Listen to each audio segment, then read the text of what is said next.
안녕하십니까. 무명의 그리스도인입니다. 오늘은 어제 영상에 이어서 콘스탄틴의 영향으로 인해서 교회에 침투된 로마 계급 구조의 구조와 영광스러운 성직 제도에 대해서 설명해 보겠습니다. 기독교가 퍼져나갔던 세계의 사회는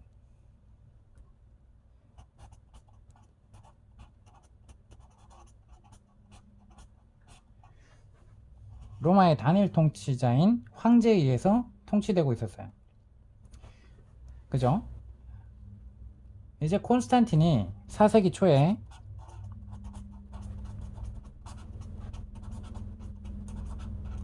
권자를 손에 넣자마자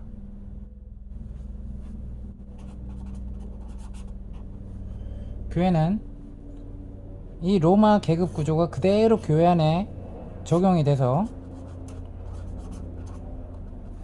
어떻게 돼요? 완전한 상명 하달식 계급 구조를 이루게 됩니다. 자, 에드원 해치라는 사람이 있었어요. 이 사람이 이런 얘기를 합니다. 대부분 영역에서 기독교 교회들은 스스로 연합해서 로마 제국에 줄을 섰다 라고 표현을 합니다. 이것이 교회가 도입한 계급 구조를 말하고 있죠. 교회의 리더십 구조 안에 그대로 적용이 됐다는 거예요. 상명하달식의 리더십 체계에 의해서 지배하는 교구와 지역의 행정 구역들의 동급으로 교회가 분할되었어요. 자, 이 에드원 해치가 이제 이런 말을 했어요. 기독교 교회들의 조직은 서서히 발전했지만 그 조직을 구성한 요소들은 이미 인간 사회에 존재하고 있었다 라는 표현을 하죠. 자, 윌 듀란트라는 사람도 비슷한 견해를 밝힙니다. 기독교는 이교 신앙과 의식을 흡수해서 자랐다. 그리고 로마의 조직 방식과 사조를 물려받아서 승리자를 위한 교회가 되었다는 거예요. 자, 교회가 어느 구조 속에 있어서요? 간단하게 다시 생각해 봅니다. 어느 사회 속에서 로마라는 큰 제국주의 사회 안에 교회 공동체 구성원이 있었죠. 그죠?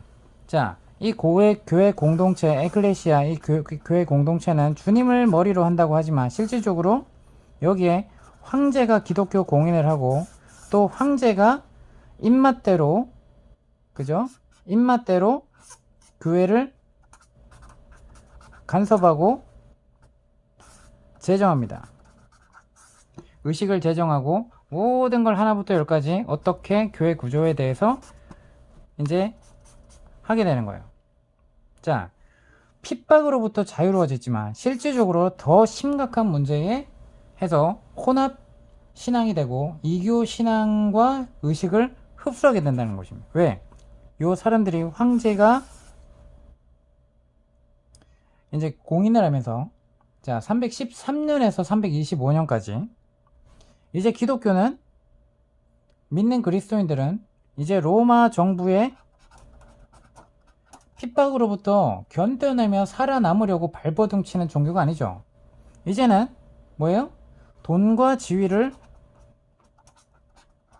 보장받고 이제는 황제의 힘을 힘입어 교회에 깊숙이 침투되어서 서로 이제 성직자가 되려고 하고 고위 관료가 되려고 하고 이 사람들이 그대로 이교 사상을 가지고 교회 공동체에 하나가 되려고 합니다. 그럼 어떻게 돼요? 당연히 혼합되죠. 걸러질 수 있는 정화 과정을 거칩니까? 아니죠. 근데 이것에 대해서 반대했던 참된 신앙을 이거는 잘못된 것이다 라고 했던 사람들은 교회사에서는 다루질 않지만 실제적으로 핍박을 받게 되고 숨어 들어서 분리될 수밖에 없었어요. 하지만 역사는 승리자를 위한 것이죠. 그러니까 어떻게 돼요? 교회소가 이런 것들이 교회가 하나님의 뜻에 의해서 콘스탄틴이 황제가 되면서 하나님 믿음을 가지고 하나님이 이렇게 역사하셔서 교회가 이제 핍박으로부터가 아니라 자유로워졌다. 이렇게 하나님이 역사하셨다 라고 이야기를 하죠. 실질적으로는 하나님이 허락하셨지만 실질적으로 사탄의 개념, 이교도에 대한 개념이 교회 안에 쏟아져 들어오고 이것을 전통으로 굳혀집니다. 로마의 조직 방식과 사조를 물려받아서 이젠 수평적인 관계가 아니라 이제 상명하달식 계급 구조로 성직자와 평신자를 구분하며 이런 이제 그 타락의 시작들이 본격화되죠. 그래서 앞서 다시 하겠지만 앞서 영상들을 꼭 보시고 이 영상을 보시기 바랍니다. 그래서 4세기에 가서 교회는 로마 제국의 예를 따라서 같은 길을 걸었다는 거예요. 자, 콘스탄틴 황제는 로마 지방 행정구역 방식을 본떠서 교회를 교구들로 조직합니다. 이 교구라는 말은 로마 제국의 큰 행정구역을 일컫는 세속적인 용어였어요. 알고 계셨나요? 참고로 이 교회 안에 교구 하죠, 그죠? 자, 이거는 로마 행정구역으로부터 쓰는 그러한 용어였다는 거 여러분 상식적으로 알고 계시기 바랍니다. 나중에 이제 그레고리 교황이 교회의 사역 전체를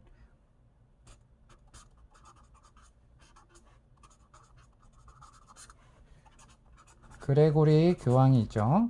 그레고리 교황이 나중에 교회 사역 전체를 로마법에 따라 정리를 하게 됩니다. 그래서 윌 듀란트는 기독교가 로마를 정복했을 때 이교 교회의 구조 그리고 전의 영상 폰티펙스 막시무스 자 최고 제사장이라는 뜻이었죠, 그죠? 그래서 직함과 복장 이런 것도 구분을 시켜서 성직자들만 입는 복장이 생겼고 성직자들만 의식을 주도했고 했던 이런 그리고 그 교회의 상명 하달식의 계급 구조식으로 개편하고 그러죠? 이렇게 얘기했어요. 이것들이 스며들 거예요. 자연스럽게 이 의식의 거차례가 로마에 근거를 둔 의식의 거차례가 산모의 피가 태아에게 흘러가듯 새 종교인 기독교 안으로 흡수가 되었습니다. 이 모든 것은 어떻게 보면 자신의 교회를 향한 하나님의 방식과는 어마어마한 차이가 있죠. 근데 우리는 지금 이거를 어디서 유래가 됐는지도 모르고 이것이 지금 기독교 내에서 2000년 넘게 하고 있는데 이 모습의 전통이 성서에 뿌리를 두고 있지 않음에도 불구하고 예수님께서 무너뜨린 것에 대해서 우리는 어떻게 돼요? 전통이라고 해서 잘 인식하고 이런 용어들이 익숙하지 않나요? 그죠? 왜 그래야 될까요? 성직자 평신도 이 용어가 익숙하지 않나요? 그리고 당연하게 여기지 않나요? 근데 지금 계속해서 살펴보듯이 성서에 뿌리를 두고 있지 않다는 것입니다.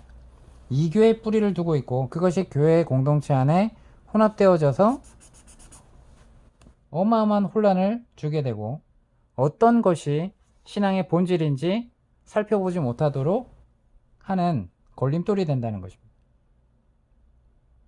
예수님이 인류 역사의 드라마 속으로 들어오셨을 때 리더십의 이러한 이방신들의 섬기는 그리고 이교도들의 리더십 계급 구조뿐만 아니라 전문적인 종교 아이콘도 다 폐하셨던 거예요. 그죠?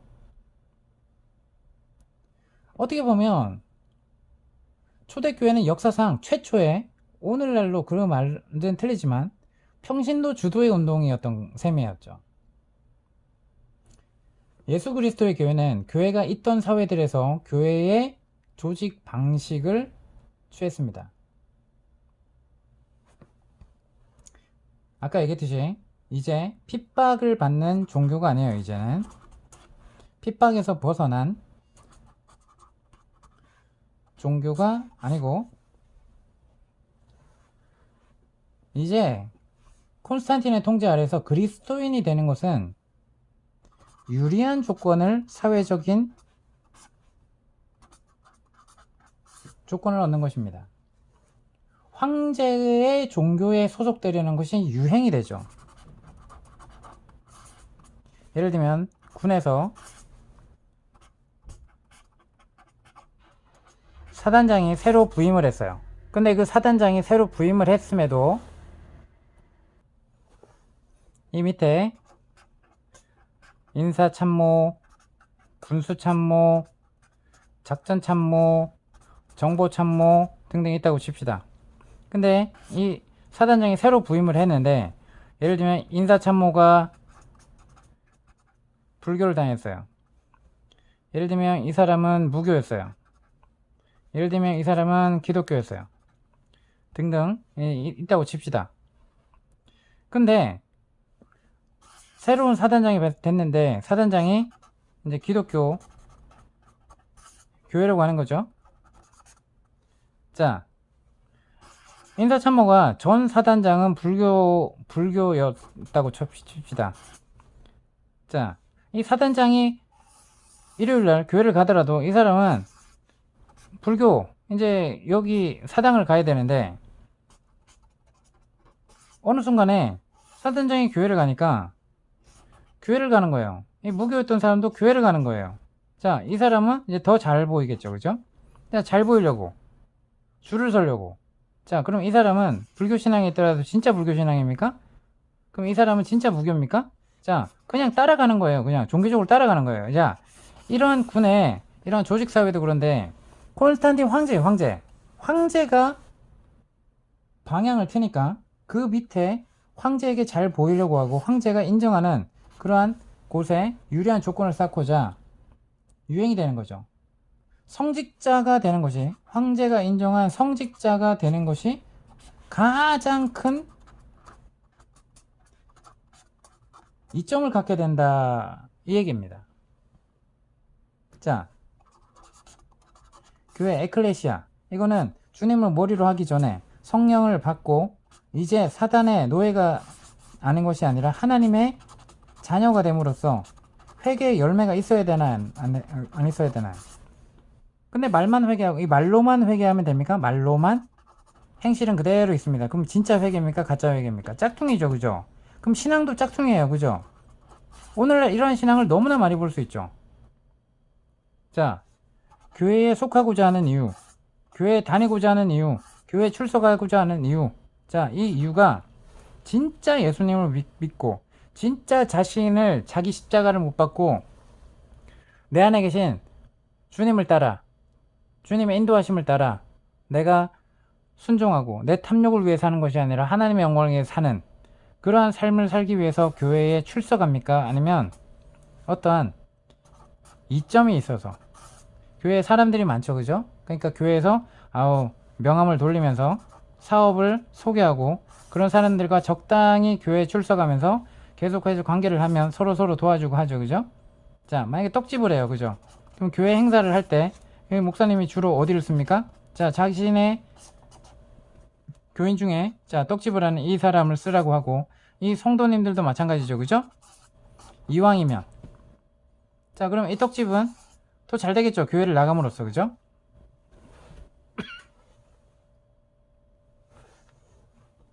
그래서 이제 로마 황제가 인정하는 그런 종교로서 그 중에서도 어떻게 돼요? 그냥 일반 평신도가 아닌 성직자, 이제는 로마 제국의 가장 높은 고위 관리들,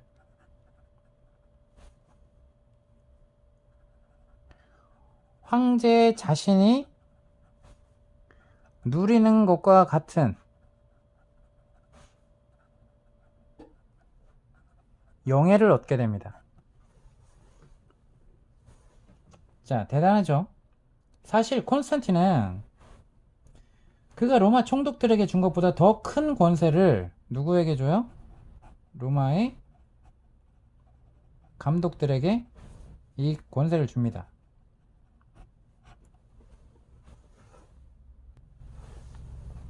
콘스탄틴 황제는 성직자들에게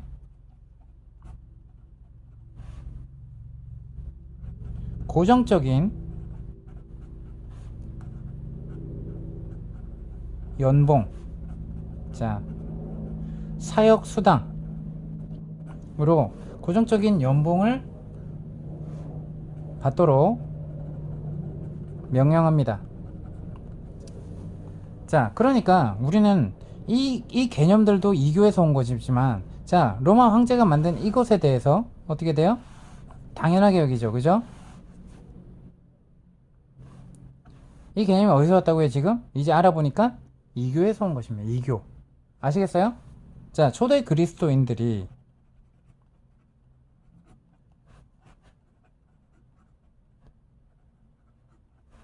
이러한 것이 있었나요?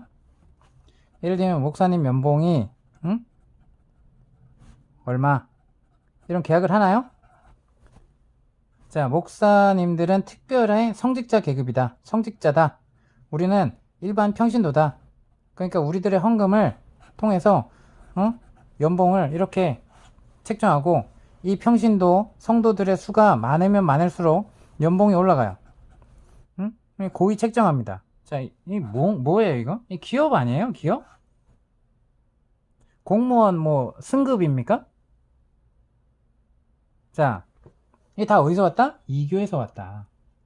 로마 구조가, 세속적인 구조가 교회 안에 그대로 왔다는 거예요. 그리고 313년에 기독교 성직자들한테 면세 혜택을 줍니다.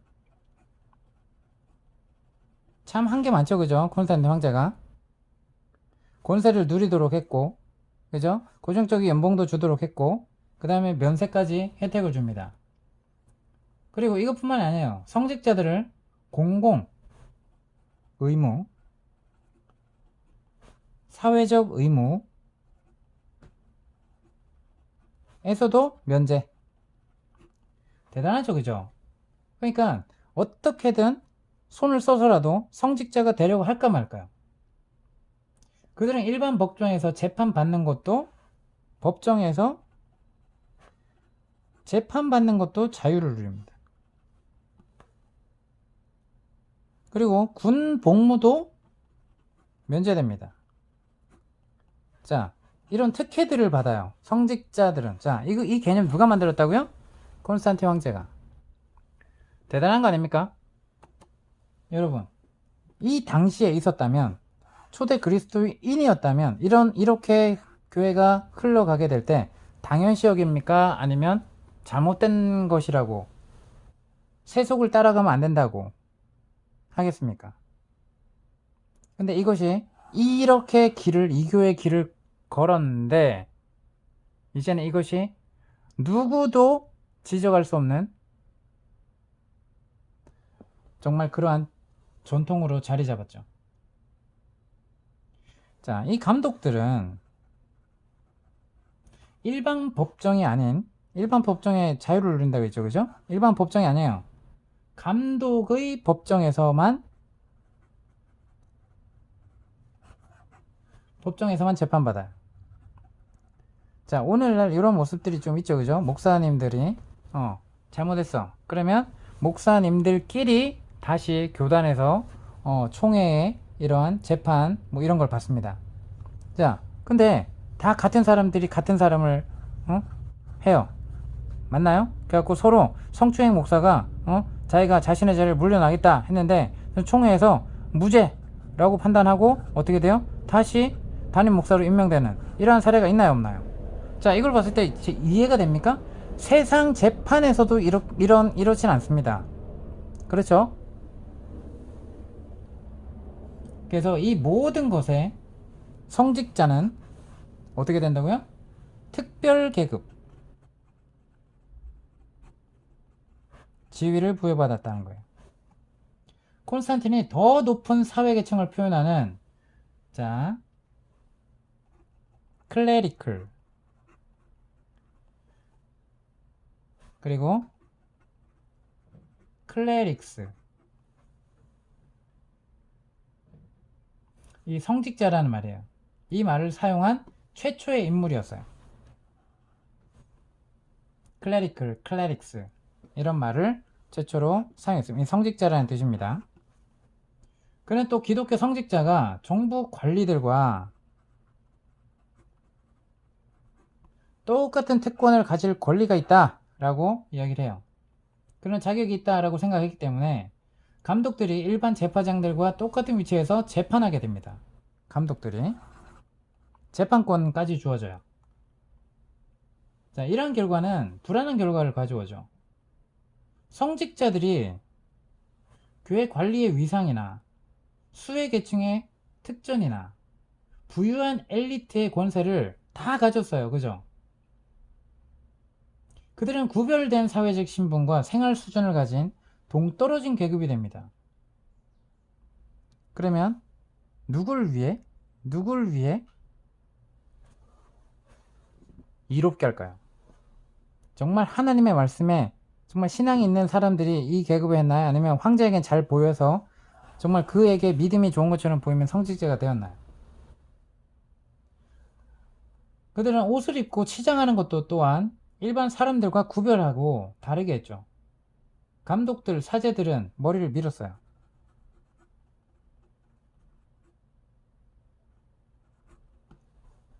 삭발이라고 알려진 이 관습은 고대 로마 입양 의식에서 온 거예요.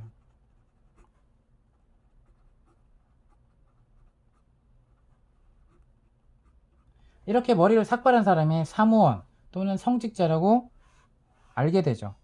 그래서 외모만 봐도 저 사람이 저 사람 성직자구나 라고 알게 되는 거죠. 그리고 복장을 봐도, 그래서 이 사람들 또한 성직자들이 로마 관리들의, 정부 관리들의 복장을 하기 시작합니다.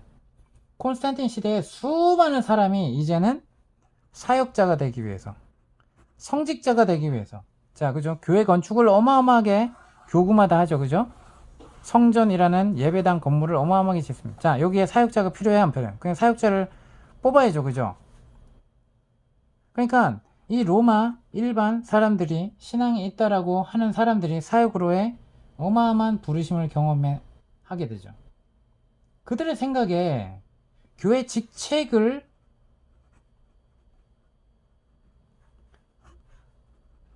맡게 된다 라는 게 아니라 평생 이제 잘 먹고 잘 살 수 있는 사회적 인식을 갖춘, 사회적인 권위를 갖춘 평생의 직업이 되어버립니다. 그죠? 성직자는 그래서 직업의 개념이 더 커요. 그리고 이 직업을 가진 사람은 어떻게 돼요? 어마어마한 혜택을 누린다는 거예요. 군복무 면제, 공공의무, 사회적 의무 면제, 면세 혜택, 그리고 재판도 일반 법정에서 받지 않아요. 고정적인 고액 수당을 받아요. 자, 그리고 남들한테도 다 함부로 못하죠. 그죠? 자, 그래서 우리들이 성직자가 직업이다, 목사님이 하면 직업으로 알아요. 자, 이 개념이 있죠. 그죠? 그래서 교회 안에서 주는 헌금으로 구별해가지고 이 사람들은 사역비를 줘야 된다라고, 이 개념이 어디서 사용한 거예요? 자, 로마를 통과하면서 이루어진 겁니다. 여러분 아셨나요? 자, 이러한 것을 여러분들이 유래를 정확하게 알고, 자, 이 유래를 알아야 우리가 교회가 잘못됐어. 그러니까 어떤 게 잘못됐어? 근데 본질적으로 돌아가야 돼요. 본질적인 문제로. 첫 단추가 잘못됐는데, 그죠? 자, 중간에서 아무리 수정하고 아무리 고치려고 하면 어떻게 돼요? 안 되죠. 그죠? 첫 단추 다 풀고 첫 단추로 돌아가서 첫 단추부터 다시 끼워야 되는 거예요.